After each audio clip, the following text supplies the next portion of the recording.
Thank you, Dom. And thank you for being here after lunch. Good afternoon, everyone. It's a pleasure to be back in the Winter Gardens again, where I'm told amazing things can happen when partners collaborate seamlessly together. And it's very good that collaboration has come up so often, because I will also be mentioning that in my speech. So, this isn't my first appearance here. As I've said, I've been involved in the work of the AIA since 2018. However, it is my first as the chair of this organisation.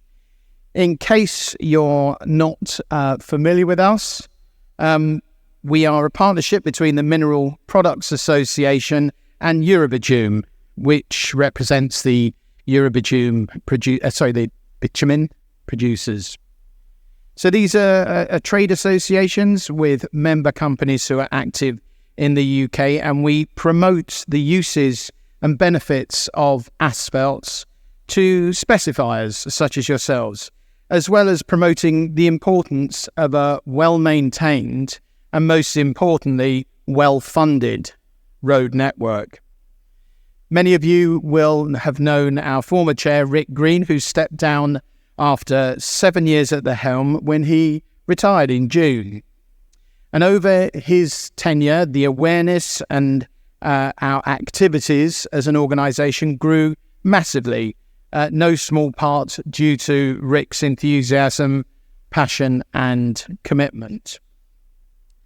Now, I'll do my very best to continue our campaign for targeted and accountable highway maintenance funding over the long term, so that you can deliver sustained improvement in local road conditions and hopefully enhance the resilience of the network for all users. And we've been hearing about that from the last speaker. Most of you will already be familiar with our annual local authority road maintenance or ALARM survey.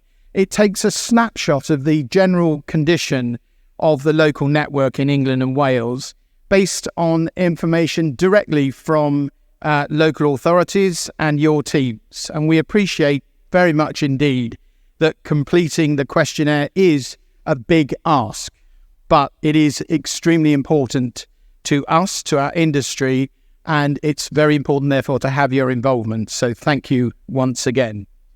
We had a response rate of 72% this year, which is fantastic, as this provides us with credible data so that we can build up a robust picture of the network, which supports our ongoing campaign in raising awareness of the maintenance and the funding issues with policymakers and budget holders, so that we can keep local roads at the top of their mind. So, one of our other key activities is supporting the all-party Parliamentary Group for Better Roads. This time last year, it released a report demonstrating the effectiveness of additional and targeted investment in improving the condition of local roads. Using the alarm data, the report reviewed the effectiveness of the Pothole Action Fund, which you will recall could be spent on fixing potholes, no surprise, or helping to prevent them from forming in the first place. Unsurprisingly, the findings highlighted that the fund delivered better road conditions. The proportion of the network in England in good structural condition, those with 15 years or more life remaining, increased from 48 to 55% over the life of the fund, which ran from 2015-16 through to 2020-21. And the annual shortfall in the carriageway maintenance funding reported fell by 21% over the period of that fund life. However, the APBG's findings also show that the gains made have since been lost. Allocating additional spending in fits and starts rather than a sustained funding over a longer period of time does nothing to improve the resilience of the network. Since the demise of the fund, the budget shortfall has increased by more than 60%. That's what you tell us. And the cost of fixing the backlog of the carriageway repairs has increased by a similar level. The impact of the lack of sustained funding is underscored again by the findings of this year's ALARM survey, which highlighted the continuing disconnect between the importance of the value of the asset that you look after with the level of funding available for its maintenance. Local roads are considered to be the authority's most valuable asset, and yet only 1%, I'll say that again, 1% of their value is spent annually on maintaining them. And much of that is spent on immediate and urgent repairs, rather than planned and proactive work that provides better value for money and reduces whole life carbon cost, which I will come on to later on. This is borne out in the ALARM 2024 survey, which reported that 25% of the carriageway maintenance budget is now spent on reactive maintenance across England and Wales. Of course, there will always be circumstances that create an immediate need for maintenance to keep our roads usable, especially with the changing climate. Nevertheless, this level of reactive intervention impacts greatly on the amount available for planned and preventive interventions that enhance and extend the life of the road and ultimately reduce carbon emissions. ALARM 2024 also reported that both surface conditions and structural conditions have continued to decline. Roads reported to be in the structurally good condition are now back at 48% in England, which is the same figure reported prior to the introduction of the Pothole Fund, and 47% for England and Wales as a whole. And the cost of tackling the backlog of the repairs in England and Wales is now at an eye-watering 16.3 billion and would take 10 years to complete. We heard about the funding challenges earlier on, and it's clear that money it will not be forthcoming. So we have to try different techniques. The condition of our local roads is at an all-time low, and that is the result of decades, not just recent years, decades of underfunding, as well as the effects of the physical and the climatic changes and demands of increased traffic and the effect of those combined causing deterioration of the network. Poor road conditions impact on our everyday lives, from the cost and inconvenience of delays and damage to vehicles to potentially causing accidents and injury to vulnerable road users, such as cyclists, and very sadly, some of those have proven to be fatal. Well-maintained, smoother roads reduce these impacts as well as cutting journey times. They improve social mobility and encourage more sustainable modes of transport. They also reduce fuel consumption, cutting vehicle tailpipe emissions, including carbon, and data from the European Asphalt Pavement Association demonstrates that smoother roads can reduce vehicle emissions by up to 5%. Please take a look at their website and see the research that has been done. Cutting carbon emissions is high on our members' agenda, and that is why for the last few years the ALARM survey has included a section on the path to net zero asphalt to establish the range of measures that local authority highway teams are implementing to reduce their carbon footprint. At the same time, we're also hosting questions on behalf of LCRIG, and this is a collaboration between our organisations on a range of different topics.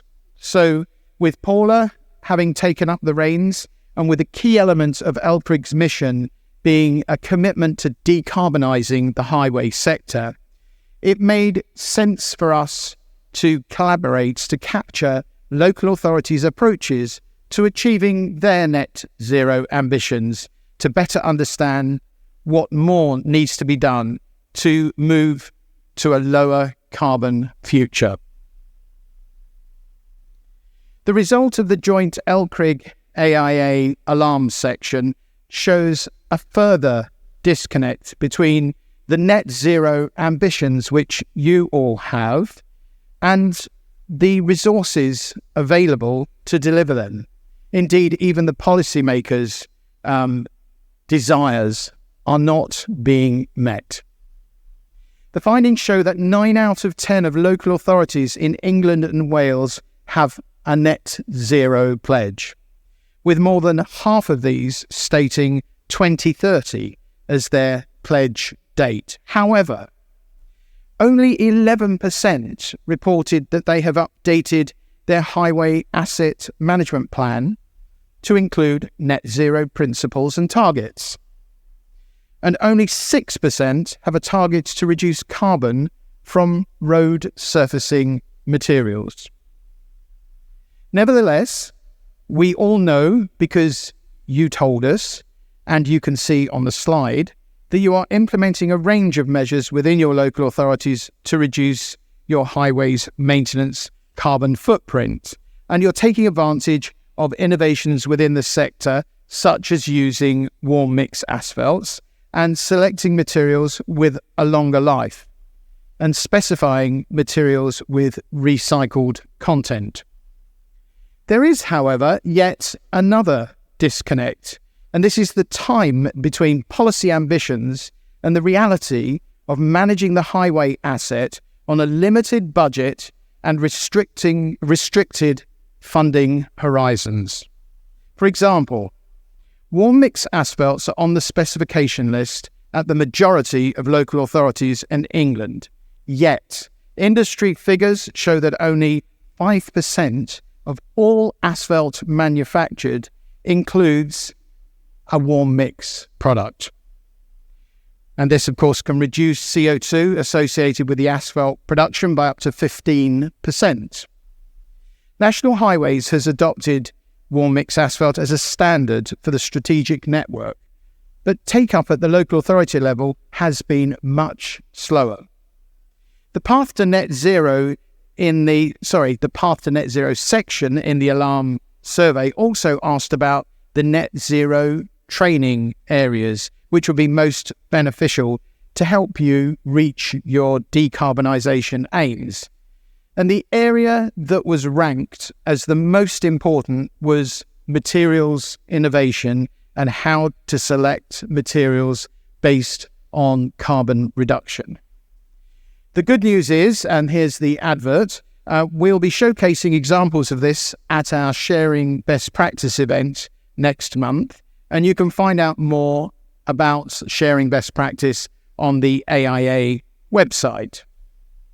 A key part of the decarbonisation story is reducing the number of maintenance interventions by specifying more durable materials, and 72% of those responding to the net zero asphalt alarm section reported they had actively selected materials with longer life. It's clear that enhancing the durability of materials reduces the number of maintenance interventions and minimises whole life carbon emissions. Polymer modified binders, for example, are well known for extending the life of the pavement and can include recycled and biogenic content to further help reduce their carbon content. Environmental product declarations, EPDs, are becoming more readily available to help local authorities evaluate the impacts of different products used in asphalt. They provide a method of quantifying a range of sustainability indicators, including the product's carbon footprint. We need to get to the point where carbon emissions associated with asphalt are considered in terms of the whole life of the pavement and not just the point of delivery. So cradle to cradle rather than cradle to gate. And this is where the industry and local authorities really do connect. in terms of our mutual ambition and desire to work together throughout the supply chain to meet net zero goals.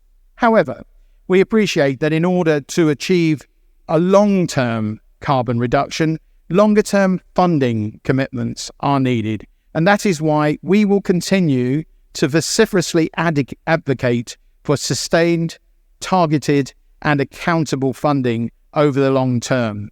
Maybe I should have said ring-fenced, to ensure the right intervention is carried out at the right time to ensure the greatest benefit for the road users.